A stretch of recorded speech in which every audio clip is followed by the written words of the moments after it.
Hi everyone, আসসালামু আলাইকুম। কি অবস্থা সবার, কেমন আছেন? আজকে ওয়েদারটা খারাপ, হালকা ঠান্ডা ঠান্ডা ভাব।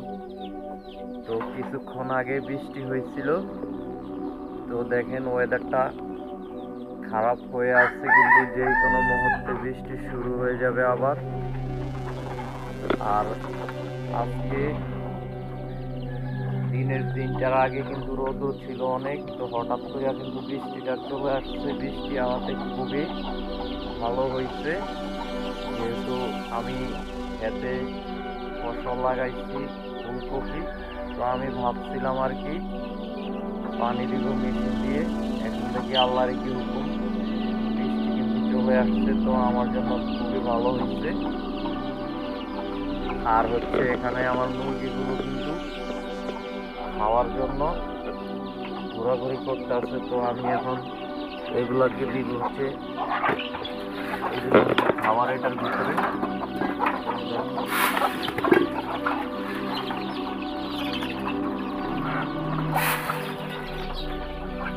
এখানে মুরগির বাচ্চার জন্য খাবার আছে এটার ভিতরে।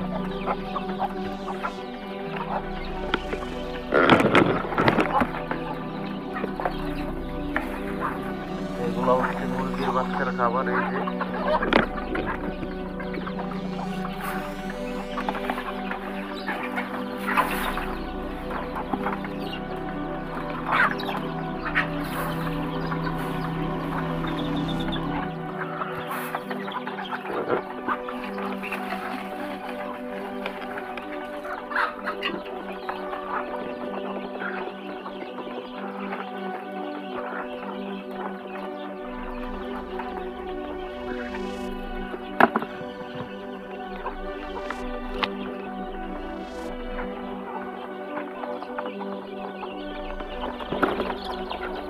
মুরগিগুলাকে এখন খাবার দিচ্ছি। এই যে দেখেন মুরগিগুলা কিন্তু সুন্দরভাবে খাচ্ছে।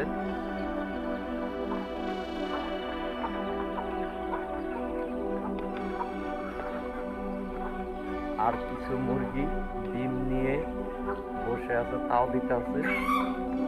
তো আমি এখন দেখাবো। তো আমি কিন্তু মুরগির জন্য আরেকটা ঘর তৈরি করছি।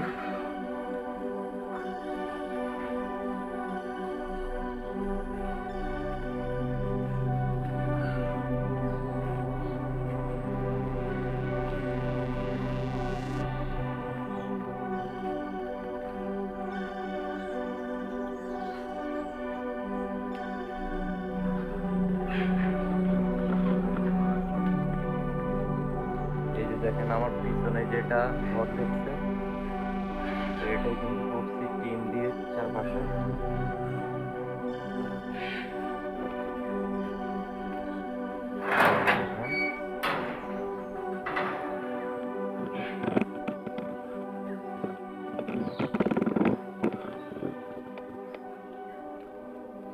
তো মুরগিগুলো কিন্তু ডিম নিয়ে বসে আছে এখানে, এই যে দেখেন।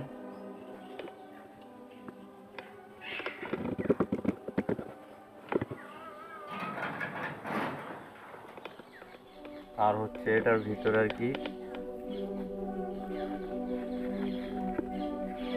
এই যে দেখেন ভিতরে কিন্তু ডিম আছে। এই ডিমগুলো কিন্তু পারছে আজকে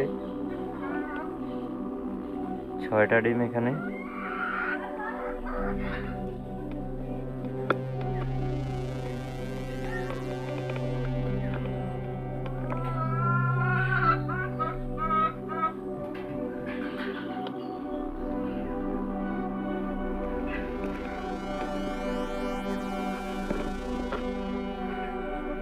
আর এই যে এই ঘরটার ভিতরে থাকে হচ্ছে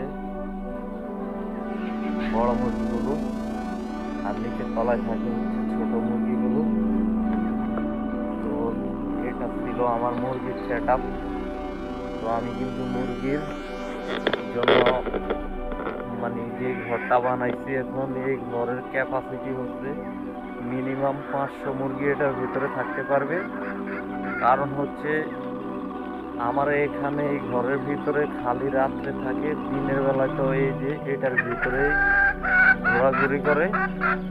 তো এই জন্য কিন্তু রাত্রে যেহেতু ঘরের ভিতরে থাকে, তো 200 মুরগির জায়গায় 300 মুরগিও রাখা যায়। কিন্তু আমি কিন্তু ইনডোরে মুরগি পালন করি না, আমি আউটডোরে মুরগি পালন করি। আর হচ্ছে এই যে দেখেন লাউ কিন্তু এখানে বের হচ্ছে, কয়েকটা লাউ আছে গাছে।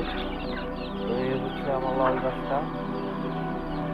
তো আলহামদুলিল্লাহ কিন্তু লাউ অনেকগুলো বের হয়েছে। তো আমি এখন আপনাদের সাথে শেয়ার করব আমি যে ফুলকপি গাছ লাগাইছি আমার ক্ষেতে। তো ফুলকপি গাছগুলো এখন কতটুক হয়েছে, প্রায় 40 দিন ফুলকপি গাছের বয়স।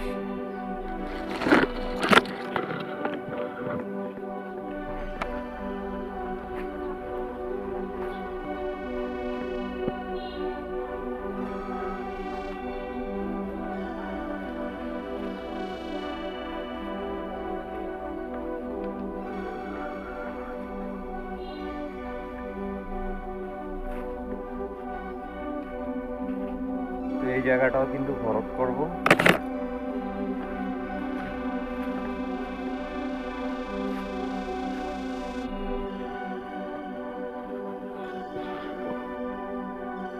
এই হচ্ছে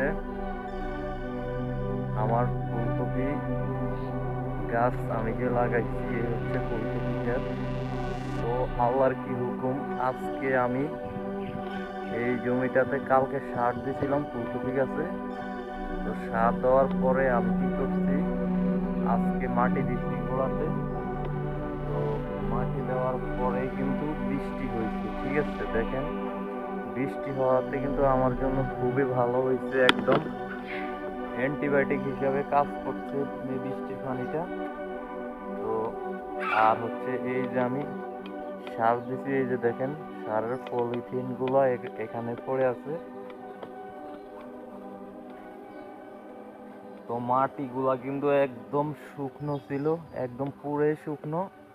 তো ওই শুকনো মাটিতে কিন্তু সার পড়ে থাকলে কাজ করে না, ঠিক আছে। তো যখনই পানি পাইছে, এখন মাটির সাথে সারটা মিক্স হয়েছে, আর হচ্ছে গাছও কিন্তু নতুন করে এখন শিকড় ছাড়বে, আর সারগুলা গাছে কিন্তু টেনে নিবে, ঠিক আছে। এই হচ্ছে আমার ফুলকপি গাছ। তো আমি একদম মাটি দিয়ে সার দিয়ে সারগুলা একদম খোঁড়া দিয়ে দিচ্ছি, যেহেতু গাছের শিকড়ে সুন্দরভাবে আর কি নিট শোধন করতে পারে। তো এই হচ্ছে আমার ফুলকপি গাছটা। তো এটা হচ্ছে আগাম জাতের ফুলকপি। আমি কিন্তু একদম পুরো বর্ষাকালে এটা লাগাইছি। তো এখনো কিন্তু বাজারে ফুলকপি 120 টাকা করে কেজি ফুলকপি বিক্রি করে।